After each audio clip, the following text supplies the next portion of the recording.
In this episode, we will be chatting about how to get more conversions on your contact forms. This could be contact page, even pages where you have people fill out if they are interested in a service.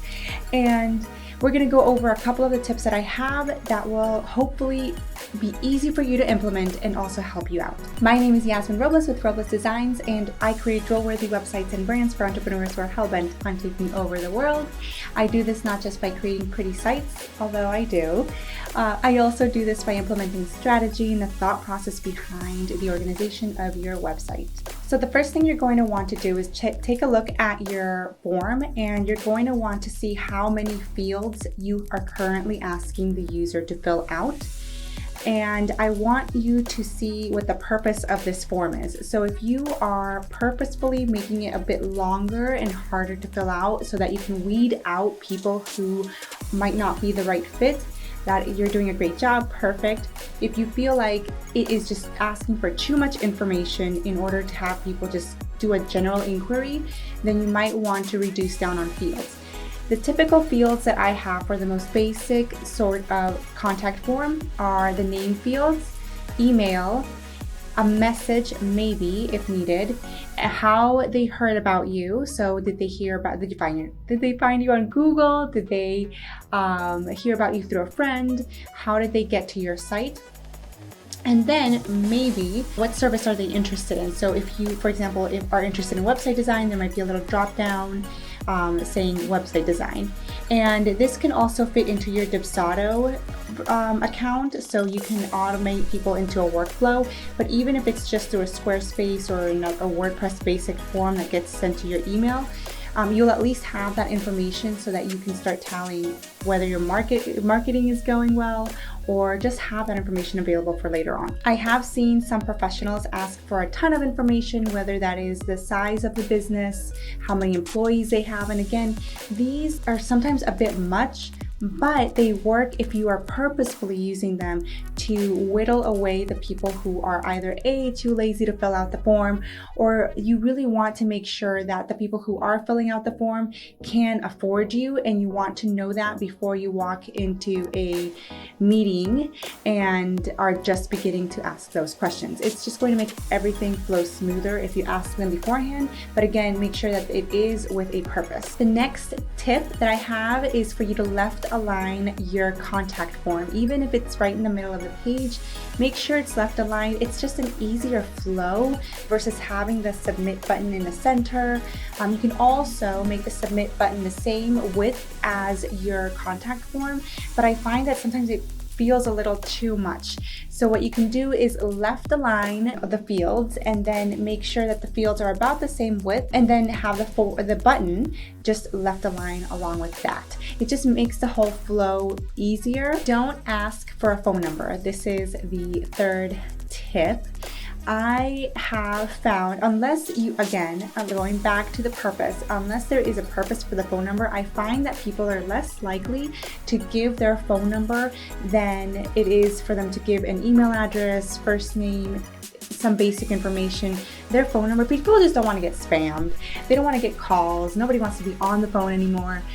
Or get text messages. So unless it's something like shipping information that's going to be texted to you, you really shouldn't be asking for a phone number. The only time where I have seen people ask for phone numbers are when forms are for things like you're hiring. Then you might want to ask for a phone number. If you are actively, let's say you're looking for a business owner or maybe immediate inquiries, you might be asking for a phone number, but generally speaking, it'll reduce down the number. Or I've seen people just like zero it out, or just put 99999, and that way they don't have to fill it in because they don't want to give their phone number. Fourth tip is the button color. So you want to make sure that the button is very easy to see. I have had some clients, when I'm looking at their site, they end up having contact form buttons that blend in a little bit too well with the background. So you want to make sure that it's popping out. So if it's a background that is dark, you might want to make your button white. You want to make it one of the most visible things on the page so that there is no question about how to submit the form.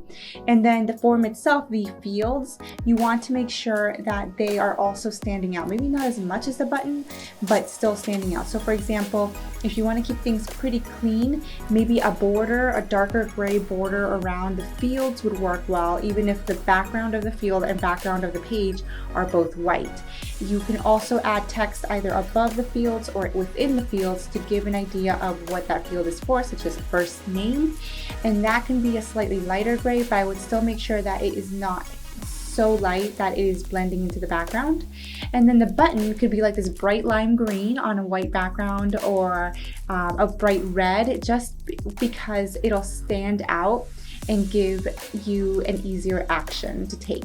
Now, depending on where the contact form is going, you might want to surround it with some more input on who you are, or just give a little bit more juice and more of a heft to the person who's hitting that submit. So let's say, for example, this is a contact form on your contact page, and it's asking questions about what services people might be interested in. You could add a testimonial somewhere on that page, not necessarily above the contact form because you want that to be elevated on the page, but maybe next to it or below it, just so that if people happen to browse through that, they will get an idea of a little bit more about who you are, and also just that there is some social proof behind you, that it's not just you saying that you're awesome, it's also other people. And yeah, that's even just a testimonial thrown up there next to the contact form will help out. Just make sure that you're not linking anywhere away from the contact form. You want to keep them there, and you want to have them fill out that form. So is that it? No, actually the final tip is to think about what will happen next. You could go super simple and just say, thank you for filling it out. We will be with you within 48 business hours, or for 48 hours. And that could be it.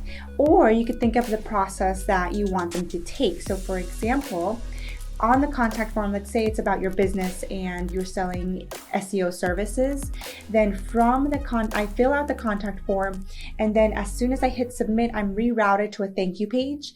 It could be a video, that would be the best one ever.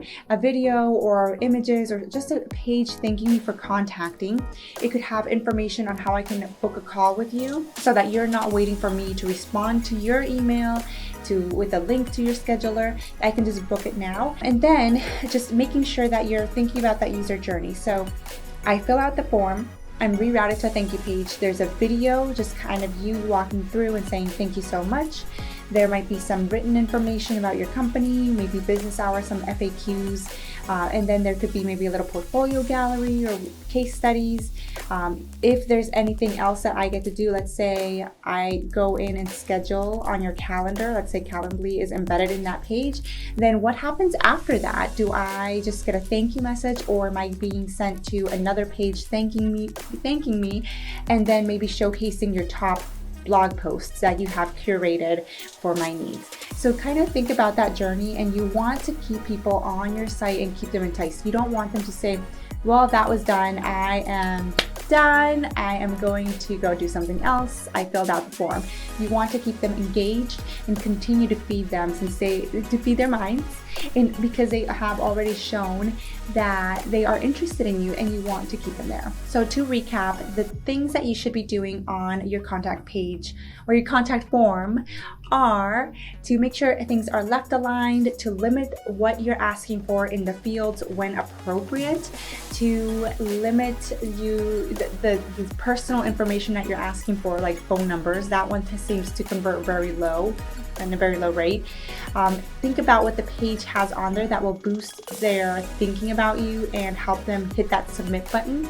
So you can add testimonials or something else on the page. Make sure your button color is on point, and then think about what will happen next as soon as they hit that submit button. What can you do to really boost up their confidence in you and want to book a call with you and possibly buy from you? That is it for today's video. Make sure to subscribe, to hit the bell, to do all the things, and I will catch you in the next one.